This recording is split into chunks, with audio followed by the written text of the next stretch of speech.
আসসালামু আলাইকুম, কথা নাহিয়ান স্বাগত জানাচ্ছি এনটিভির রাতের খবরে। ক্রাউন সিমেন্ট শিরোনাম দেখছিলেন, এবার নিয়ে যাব পুরো খবরে। প্রধান উপদেষ্টা ডক্টর মোহাম্মদ ইউনূস বলেছেন, এ বছরের শেষে জাতীয় নির্বাচনের আগে সামর্থ্য অনুযায়ী প্রয়োজনীয় সব সংস্কার করতে হবে, কারো জন্য অপেক্ষা করে লাভ হবে না।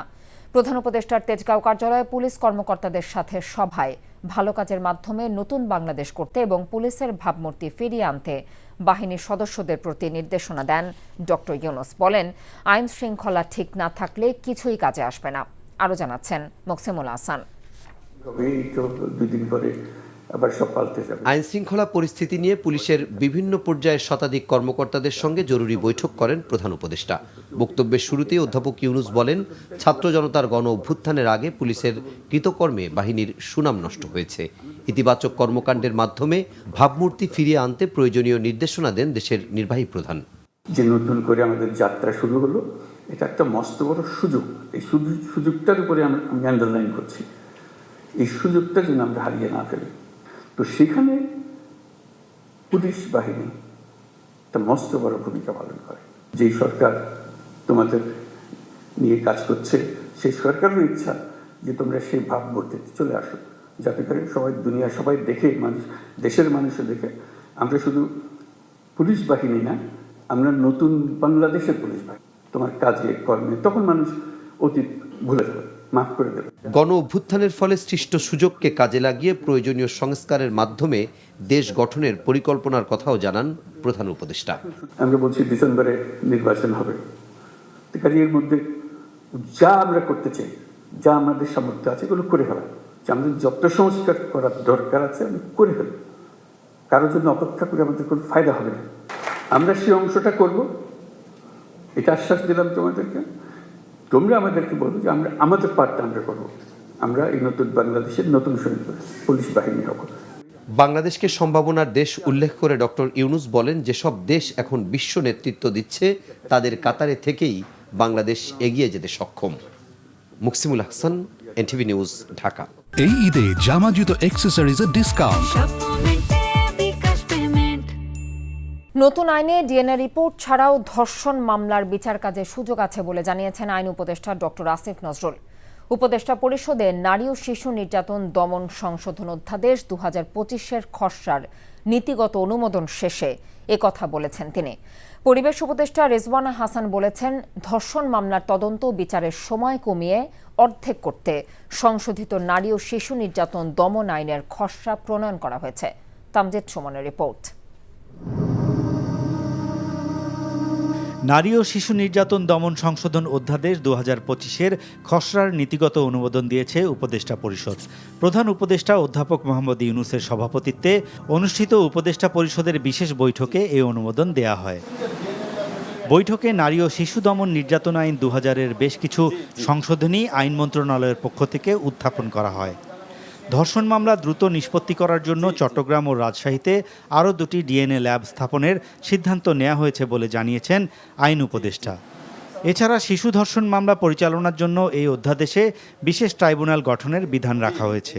আইন উপদেষ্টা বলেন, নতুন আইনের বিধানে ডিএনএ রিপোর্ট ছাড়াই আদালত যদি মনে করে মেডিকেল সার্টিফিকেট এবং পারিপার্শ্বিক সাক্ষীর ভিত্তিতে বিচার করতে পারবে। শিশু ধর্ষণের মামলা বিচার করার জন্য বিশেষ ট্রাইব্যুনাল স্থাপনের বিধান রাখা হয়েছে।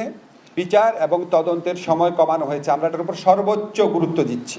আদালত যদি মনে করে ডিএনএ সার্টিফিকেট ছাড়াই মামলা দ্রুত বিচার করার জন্য মেডিকেল সার্টিফিকেট এবং পারিপার্শ্বিক সাক্ষ্যের ভিত্তিতে বিচার করবে।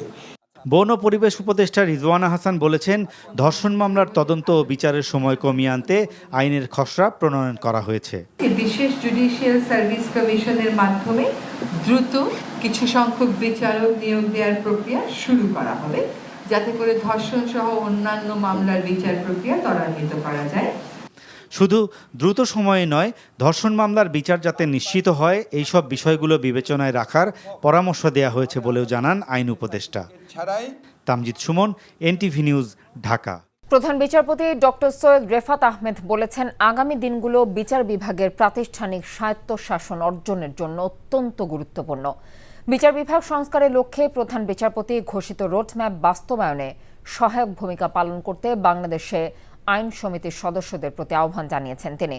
আজ সুপ্রিম কোর্ট আইনজীবী সমিতি অডিটোরিয়ামে বাংলাদেশ আইন সমিতির ইফতার মাহফিলে প্রধান বিচারপতি বিচার বিভাগের জন্য একটি স্বতন্ত্র সচিবালয় প্রতিষ্ঠার জন্য তাগিদ দেন। ইফতার মাহফিলে অ্যাটর্নি জেনারেল মোহাম্মদ আসাদুজ্জামান ছাড়াও সমিতির সদস্যরা উপস্থিত ছিলেন।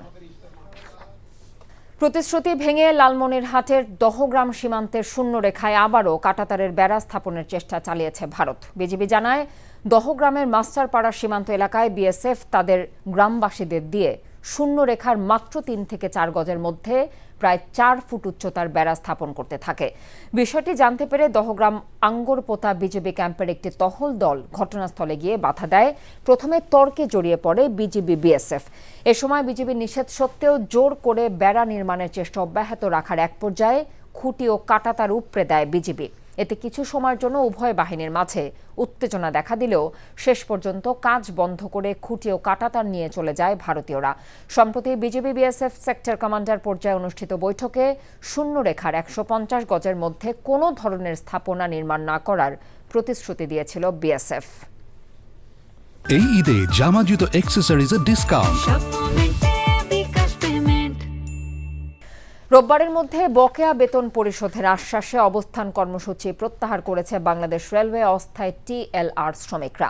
রেলপথ মন্ত্রণালয়ের সচিব ফাহিমুল ইসলাম জানিয়েছেন, বাজেটের সংশোধনের কারণে সাময়িকভাবে এই সমস্যার সৃষ্টি হয়েছে।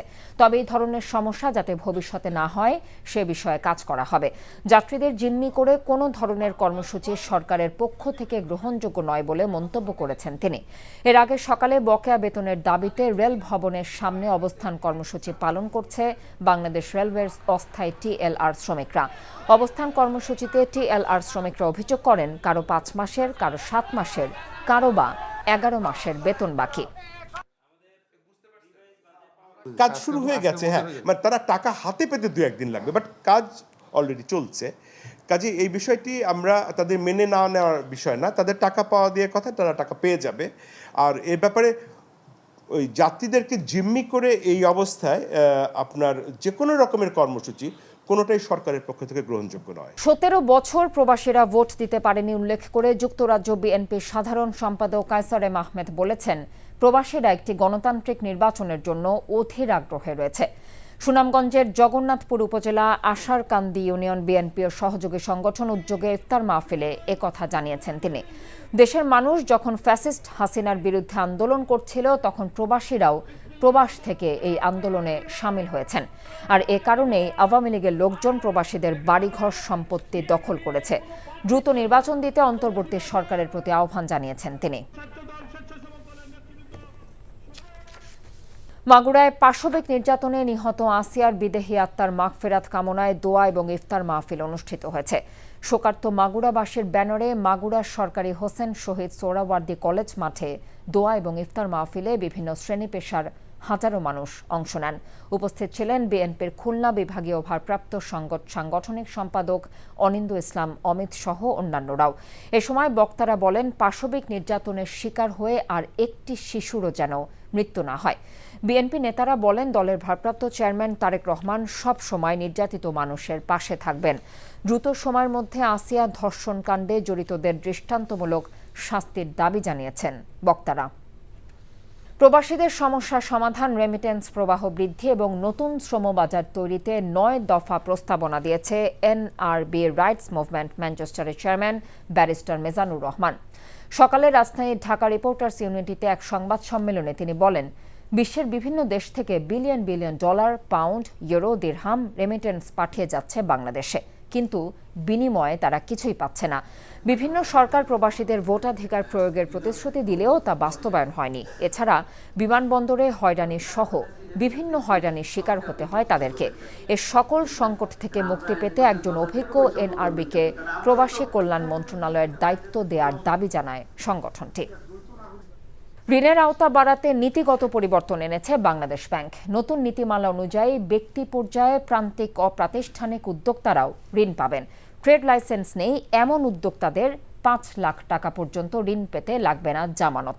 2029 সালের মধ্যে মোট ঋণের 27% ক্ষুদ্র এবং মাঝারি উদ্যোক্তাদের মধ্যে বিতরণ করার লক্ষ্য নির্ধারণ করে নীতিমালায় ব্যাপক পরিবর্তন আনা হয়েছে। যদিও বর্তমানে 25% লক্ষ্যমাত্রার বিপরীতে এই খাতে বিতরণ হয়েছে মোট ঋণের 19%। দুপুরে বাংলাদেশ ব্যাংকের প্রধান কার্যালয়ে এক সংবাদ সম্মেলনে নির্বাহী পরিচালক আমির উদ্দিন জানিয়েছেন, ক্ষুদ্র ও মাঝারি উদ্যোক্তাদের মাধ্যমে অর্থনীতির চাকা ঘোরাতে চায় কেন্দ্রীয় ব্যাংক। এই লক্ষ্যে নারী উদ্যোক্তাদের বিশেষ সুবিধা আওতায় আনা হয়েছে। বর্তমানে 22% নারী উদ্যোক্তা মাত্র 7% ঋণ পাচ্ছেন। এখন থেকে জামানত ছাড়াই 25 লাখ টাকারও বেশি ঋণ পাবেন নারী উদ্যোক্তারা।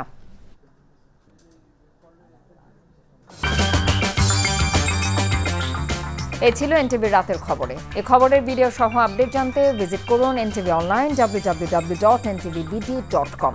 এছাড়াও এনটিভি জনপ্রিয় সব অনুষ্ঠান এবং খবরের আপডেট জানতে ভিজিট করুন আমাদের ইউটিউব এবং ভেরিফাইড ফেসবুক পেজ। রাত 1টায় মধ্যরাতের খবর দেখার আমন্ত্রণ রইল। এতক্ষণ সাথে থাকার জন্য ধন্যবাদ সবাইকে।